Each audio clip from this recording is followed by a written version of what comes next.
Welcome back to another video, everybody. Today we're going to also be uploading game 2 and 3 against Easy Dubs. I've made up my mind that I'm going to upload all 3 games.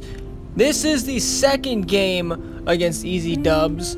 This time he's the home team. He picked Oracle Park, also known as the Giants ballpark, a really beautiful ballpark in real life. And we're going to lead off the game with a smash to left, but he's going to make the running grab, and Soto bombs it back into third base. So a weird way to start the game. This was a crazy game, even crazier than the first one. If you didn't watch the first game, I suggest you go check that one out so that you're up to date on what's going on. Anyways, Felix Hernandez pitching. We swing and miss very badly on that one. Not very good swing there by Trevor Story, and then an inside sinker, it looks like, from Felix Hernandez. I was really being impatient here to start off this game. Then we swing on top of a slider and just pop it up. Ugh. Man, an ugly way to start the game. Fly out and then a pop up like that. You can't script an uglier start any better. Finally, we take the inside sinker, and at this point I'm waiting for a fastball. 1 ball, no strikes, 2 outs, none on. We get the fastball, but it's outside, out of the zone, to Nolan Arenado. We're looking to get something going with one of my favorite players in the league, but this fastball is low and a red pitch, so we're going to take it. Those are probably the easiest to judge, but sometimes you get swing happy on them anyways. We're going to swing and hit this one in the right field, the bunt cheese. And we have a runner on with 2 outs now. We kind of made him work that at bat into throwing us a strike, and we hit the strike we had thrown to us, so nicely done. We pop it up. Oh, man. What is the hell? Bichette, more like, you know? B-S-H-I-T. Anyways, we're coming up here, pitching with Gonzalez. I don't know which Gonzalez this is. Is this Chichi Gonzalez? Who is this? I have no idea who's even on the mound. That's very sad, but I'm not a Rockies fan. But we start off cutter, then we throw slider. Actually, a really good pitch mixture, and it's something that I like starting people off with sometimes, or I'll do it randomly. And it works a lot of times if you don't know what's coming. Looks like the same pitch, but one has more movement, and it can make you jam yourself. We're going to give him a low curveball here. He's not going to swing with Chase Utley at the dish. We're going to throw a slider, perfectly placed to where it doesn't hit the plate, and he's not going to swing at that. This kid has a good eye, or guy, or I don't really know, but whatever. He has a good eye. He didn't swing at shit the last game, and I don't think he's going to be swinging at much this game. He doesn't seem to do a whole lot of that. We're going to throw a high fastball. He's going to swing and miss at that. So we're going to go back to the high fastball, but we're going to have a 2-seamer away in the zone. He was ready for it. He hits it to left field. It is gone, and he is on the board for the first time in this series. And it is a 1-0 game. Oh, man. I guess we threw that pitch too many times, and he just started predicting it. Ugh. Because he absolutely destroyed that like he knew it was coming.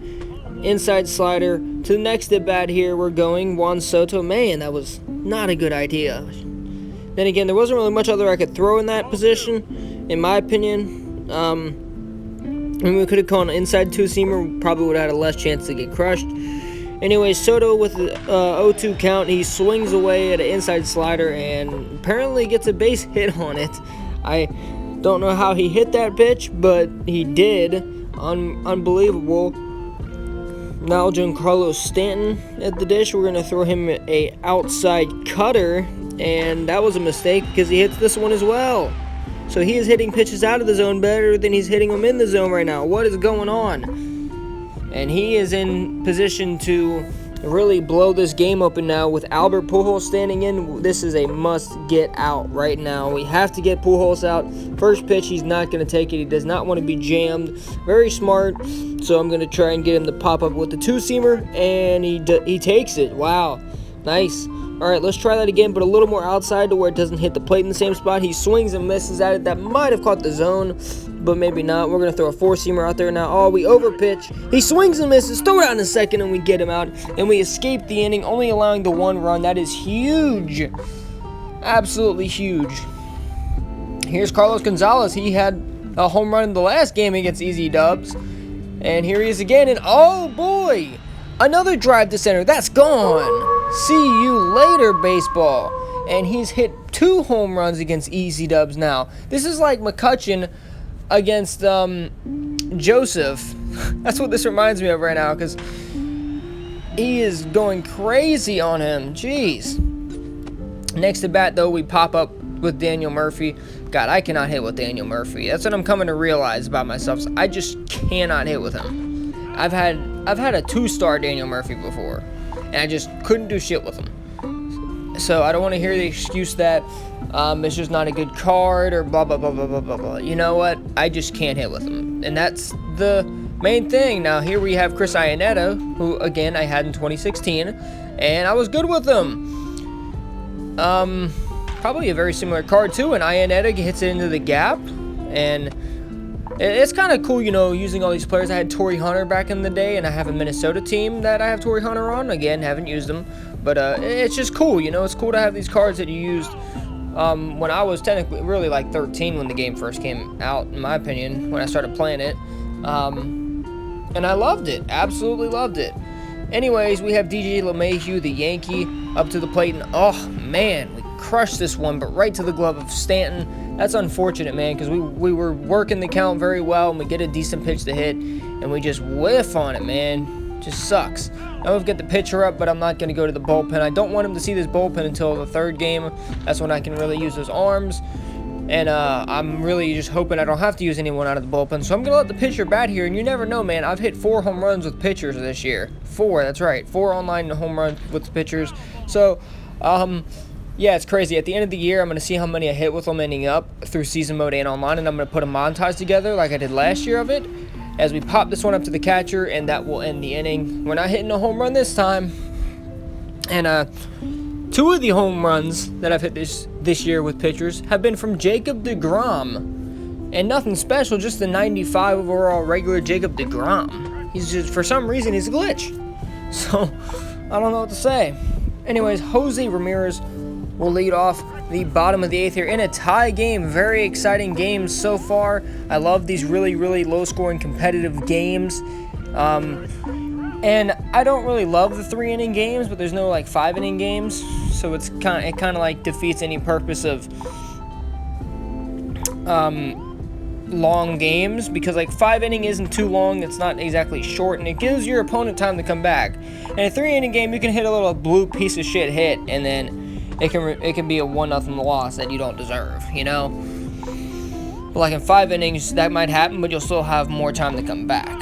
But that's just my opinion. I think Gameville should implement a 5-inning system to it, but I'm fine with it. You know what? I love making content. That's what I'm going to do. He smacks this one on the ground to 3rd. Nolan Arenado picks it up off the hop and throws it on to 1st. Here's Chuck Nasty, once more his addition. He had this one in the first game, I believe. We're going to start him off inside cutter. He's going to hit this one in the center, and a missed dive catch there from DJ LeMahieu. And I put the mad emoji face. He's got his pitcher up, obviously going to be pinch hitting here in a situation where he can grab the lead. I don't blame him whatsoever. I'd be doing the same thing. Bryce Harper up to the dish now. We're going to throw a high 2-seam fastball, and he's going to take this for ball 1. I honestly thought he might swing at that, but he didn't. We're going to throw inside curveball. He's going to steal and be safe. Oh, man. And now he's got that runner in scoring position, which is not good for me. Inside slider, he's going to take it. So now I have to come in the zone. No. Most people come in the zone 3-0. But you know what? That's a free base over there at first base. So maybe he chases the pitch and grounds out. I'm not going to give him a freebie just because it's 3-0. Like, you got to think before you act in this game. I'm going to give him a high cutter. And, oh, Gameville. Don't do this to me, Gameville. All right, high 2-seamer. He's going to swing and miss at that. Finally, we get something to go our way. We're going to throw a slider down and in. And Lindor is going to take it 3-1. I don't want to walk the bases loaded. Fastball here on 3-1. He takes it. Now it's a 3-2 count. I'm going to go back to my bread and butter.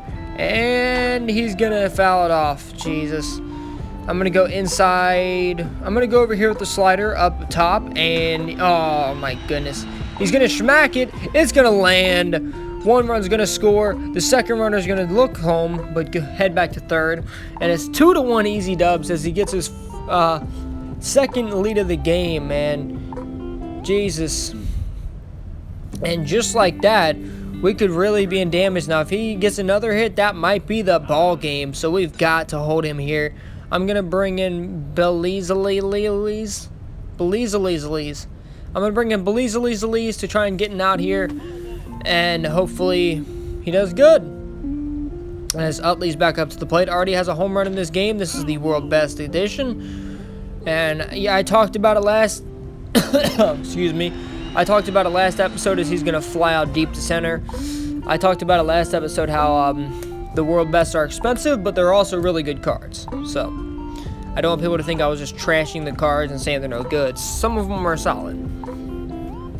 Anyways, we're going to be here top of the ninth because we're the away team. Ken Giles coming in to close the game out, and we're going to crush the first pitch to left field. But once again, almost the same exact spot he flew out last time. Chuck Nasty can't get anything to go, man. Charlie Blackmon just missing these balls. And if you were there in the room with me, you'd know I was pissed in that very moment. Next pitch we get is a slider. We're going to pop this one way up in the air into shallow left field. He's going to run and make the grab. And there are 2 outs now.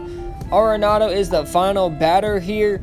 We've got to try to get something going, get on base, get a home run. We got to do something or the game will be over. First pitch is a knuckleball. I had forgotten that Ken Giles threw a knuckleball, so that kind of threw me off guard. I didn't know what the hell I was seeing when I saw that slow movement. I figured it had to be something with movement that was coming inside. Instead, it wasn't. Then we swing and miss at the slider. 0-2 count here at this point. This is our absolute last chance to get something going. We're going to hit it over to right field, and we are still alive as Nolan Arenado keeps us in the ball game. Stanton throws it back in now. This is go time for Bichette. I thought about trying to boost him up to a +10, but I was patient with it, and we fell off the curveball, or was that the slider? It was one or the other. I think it may have been a curveball, though. Next pitch is an inside knuckleball. That thing is disgusting. 0-2 pitch, and we're going to swing and miss at the 2-seamer. Yeah, I choked, just like that. And we lose the game, 2-1. Once again, shout out to Easy Dubs, man, for a great game, too. We'll have Game 2 uploaded later today. Thank you guys for watching. Hopefully you're excited about the series, and I'll see you in the next video.